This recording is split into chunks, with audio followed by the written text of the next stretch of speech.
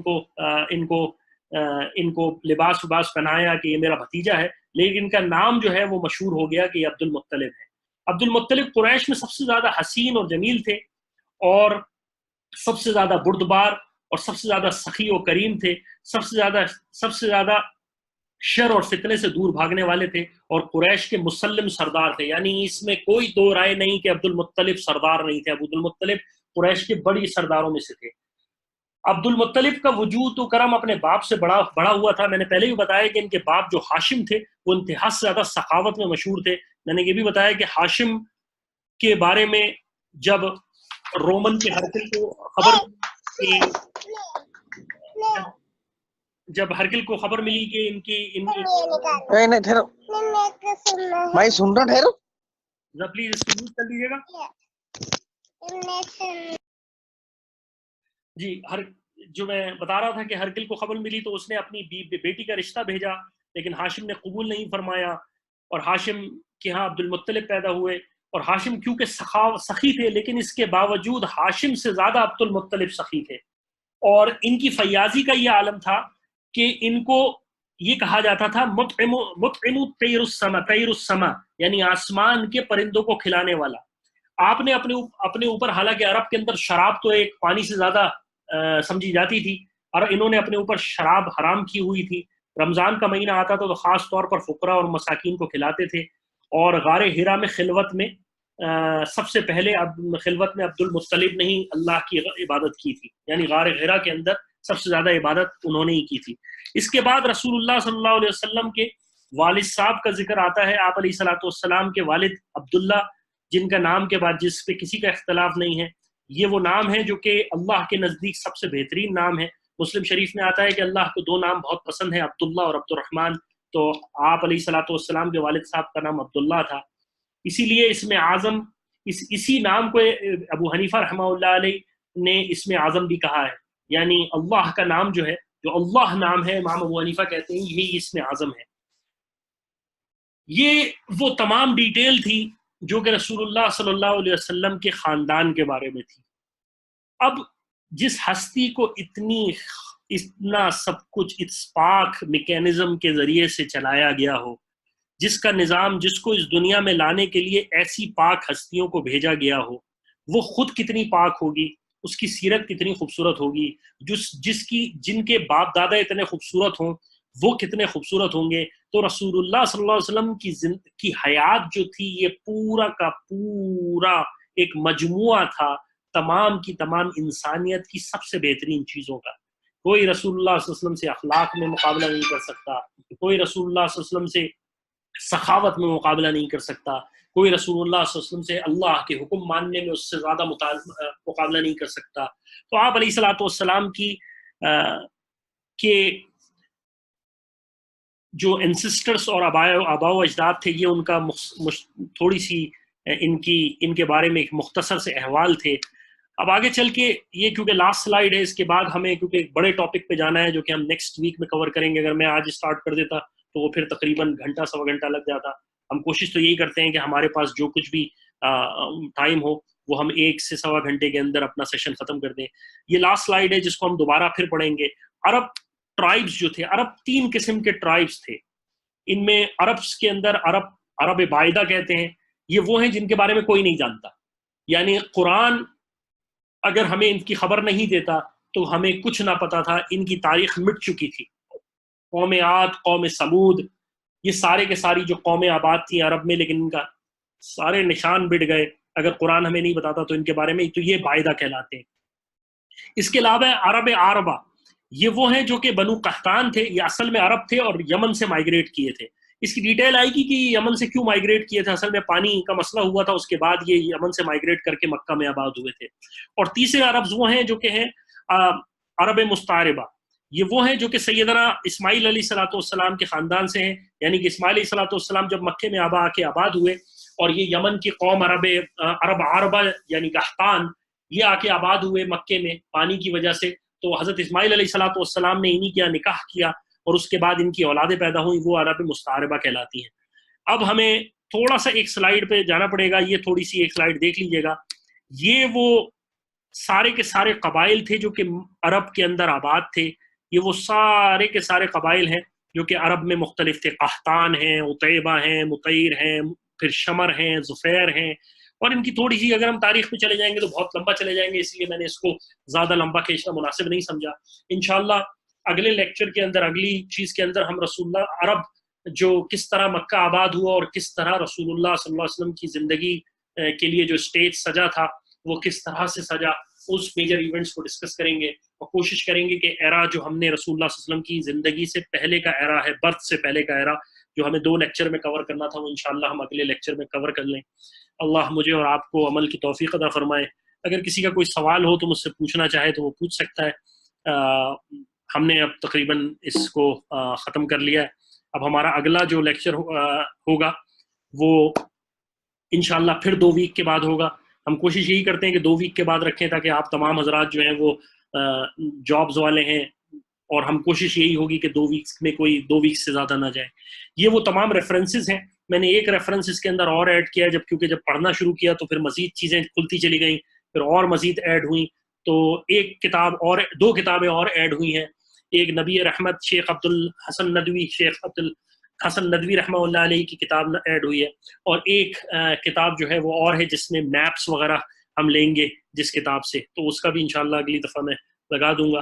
تو یہ سب کچھ جو کچھ میں نے آپ کو کہا ہے یہ عمومی طور پر انہی کتابوں میں سے، اس کے علاوہ نہیں ہے. اگر اس کے علاوہ کچھ ہوگا تو میں نے آپ کو بتا دوں گا. جیسے میں نے آج اپنا ایک واقعہ بتایا یا اپنے ایک استاد کا ذکر کیا تو ان کو بتا دیا.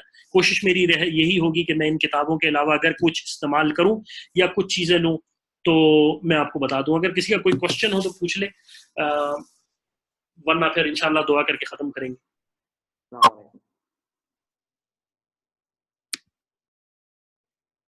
السلام علیکم. جی وعلیکم السلام. جی میں پچھلا لیکچر مس ہو گیا تھا، تو اس کی ریکارڈنگ مل سکتی ہے؟ آپ لوگ ریکارڈ کر رہے ہیں؟ جی ریکارڈ ہم کر رہے ہیں، اور انشاءاللہ اصل میں پہلا لیکچر جو ہے ہمارا رہ گیا تھا، مجھ سے ریکارڈنگ نہیں ہوئی تھی، مجھ سے ہی غلطی تھی. یہ تو اب ریکارڈ ہو چکا ہے اور یہ انشاءاللہ اپلوڈ بھی ہو جائے گا. اور کوشش میری یہ ہے کہ میں ہر لیکچر سے پہلے ایک ریکیپ بھیج دیتا ہوں واٹس ایپ کے گروپ کے اوپر، تو وہ بھی سن لیں گے تو انشاءاللہ اس میں بھی میری بھی ریویژن ہو جاتا ہے اس حوالے سے، اور آپ لوگوں کو بھی فائدہ ہو جائے گا.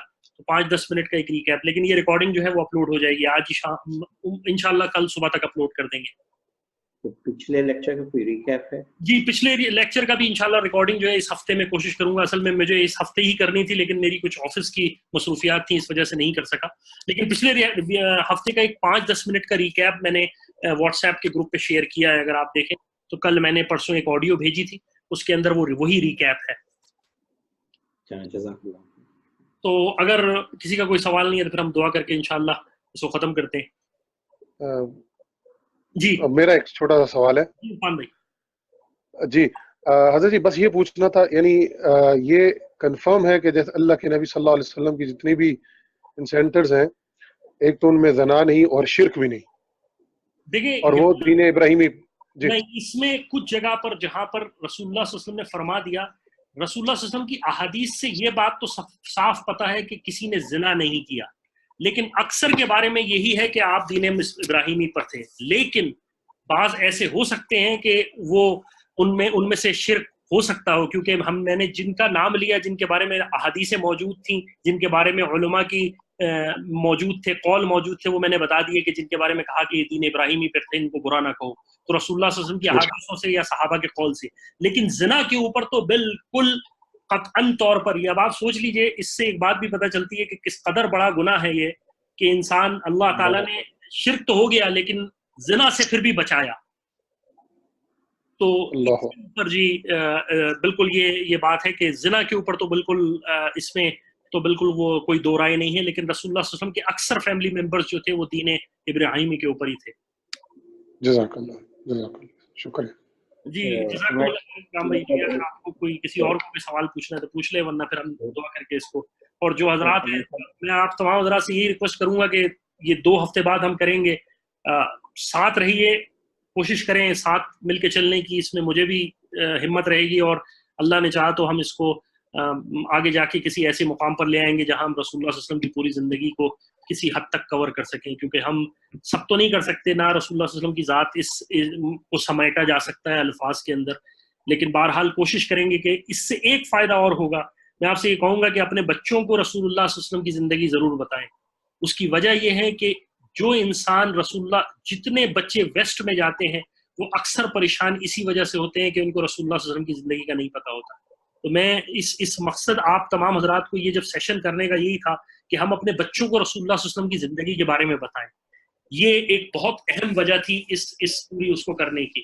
تو اب ہم دعا کر لیتے ہیں اور اس کے بعد انشاءاللہ سیشن کو ختم کریں گے. الحمدللہ رب العالمین والصلاۃ والسلام علی رسول الانبیاء المرسلین. اللہم لک الحمد ولک الشکر، اللہم لک الحمد ولک الشکر، اللہم لک الحمد ولک الشکر. یا اللہ جو کہا گیا سنا گیا عمل کی توفیق عطا فرما. یا کریم یا رحیم، رسول اللہ صلی اللہ علیہ وسلم کی ذات واقعی عالی ذات ہے. آپ علیہ الصلوۃ والسلام کی ذات کی خوبصورتی کو، آپ علیہ الصلوۃ والسلام کے حسن کو، آپ علیہ الصلوۃ والسلام کی سیرت کو الفاظوں میں نہیں سمیٹا جا سکتا.